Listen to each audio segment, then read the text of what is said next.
رانو چڑیا کی طبیعت بہت زیادہ خراب ہو جاتی ہے۔ رانو چڑیا بہت پریشان تھی کیونکہ رانو چڑیا کا پتی اس دنیا سے کب کا چلا گیا تھا۔ میری بیٹی ڈولی، میری طبیعت بہت خراب ہے، میں تو کوئی کام نہیں کر سکتی۔ ماما آپ چنتا نہ کریں، میں کام کروں گی، ماما میں کام کروں گی۔ ایسے ہی ڈولی اپنی ماں کے اوپر ایک کمبل اوڑھتی ہے۔ ماما آپ فکر نہ کریں، میں کل سے کام پہ جایا کروں گی۔ میری بیٹی ڈولی، تم کیسے کام پر جاؤ گی؟ تم اتنا زیادہ کام گوری کبھی کا کر پاؤ گی؟ ماما میں ضرور کام پہ جاؤں گی، اگر میں جاؤں گی تو مجھے پتہ چلے گا نا کام کا۔ میری بیٹی مجھے بہت گرو ہے تم پر۔ ایسے ہی اگلے روز رانو چڑیا کی بیٹی ڈولی تیز بارش میں گوری کوی کے گھر کی دشا کی طرف چلی جاتی ہے اور وہ گوری کوی کے گھر جاتی ہے۔ ہائے میں مر گئی منحوس ماری، تیری ماں کہاں مر گئی؟ اسے نہیں پتا تھا کہ میں نے کام پہ جانا؟ ارے آنٹی گوری، ماما کی طبیعت خراب ہو گئی ہے، اس وجہ سے میں آئی ہوں کام پر۔ ہائے میں مر گئی، چلو پھر جلدی سے جاؤ اور برتن پڑے ہیں باہر باورچی خانے میں۔ آنٹی گوری میں اتنی بارش میں برتن دھوں گی؟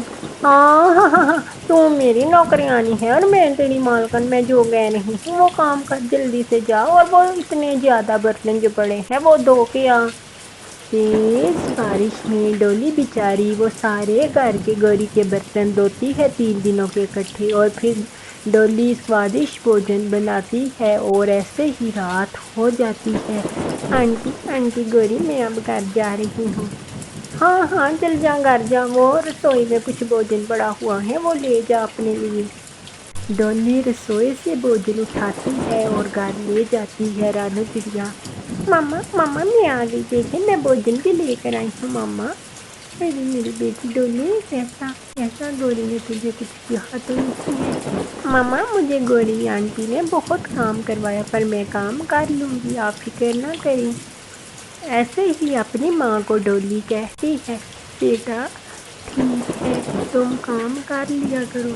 پھر ایسے ہی دونوں ماں بیٹیاں کھانا کھاتی ہے۔ اگلے روز ڈولی اپنی سہیلی پریتو کے پاس جاتی ہے جو ساتھ والے گھر میں رہا کرتی تھی۔ ارے پریتو، میری ماں بہت بیمار ہے، میرے پاس تو ان کی دوائی کے لیے پیسے بھی نہیں ہیں۔ ارے فکر نہ کرو ڈولی، چلو آؤ میری نانی کے پاس چلتے ہیں اور ان کو بولتے ہیں۔ ہاں پریتو، نانوں کے پاس چلتے ہیں اور ہمیں کوئی اچھا سا حل بتائیں گی۔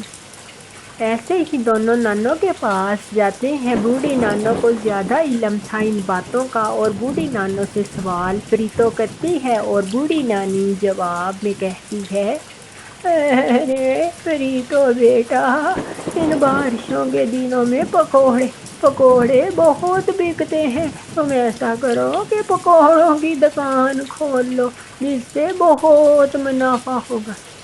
ارے نانو آپ نے ٹھیک کہا، ان بارشوں کے دنوں میں۔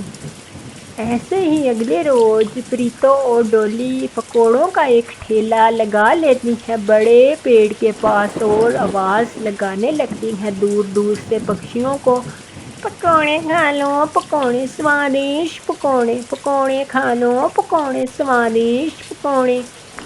ڈولی اور پریتو کی آواز سن کر پکشی جو یاترا میں تھے وہ ان کے پاس رک کر پکوڑے سوادشٹ کھاتے ہیں اور کچھ ہی دیر کے اندر پریتو اور ڈولی کی محنت کے پکوڑے بک جاتے ہیں اور بہت دونوں خوش ہوتی ہیں۔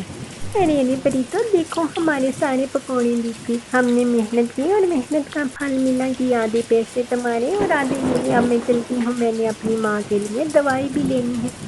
ارے ٹھیک ہے ڈولی، تم جاؤ، صبح پھر آ جائیں۔ ایسے ہی ڈولی بلبل کے پاس جاتی ہے، بلبل آنٹی، میری ماں کے لیے مجھے اچھی سی دوائی دے دے۔ ٹھیک ہے ڈولی بیٹا، میں ابھی آپ کو دوائی دیتی ہوں، یہ دوائی آدھی چمچ رات کو اور آدھی صبح اپنی ماں کو دے دینا۔ ڈولی گھر میں دوائی لاتی ہے، رانو حیران ہو جاتی ہے، بیٹا یہ کہاں سے دوائی لے آئی؟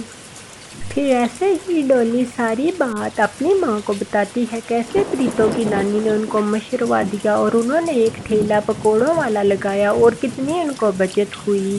رانو چڑیا اپنی بیٹی کی یہ بات سن کر بہت خوش ہوتی ہے اور اپنی بیٹی پر گرو کرتی ہے، اور رانو چڑیا اپنی بیٹی کی محنت سے لائی ہوئی دوائی کھا لیتی ہے۔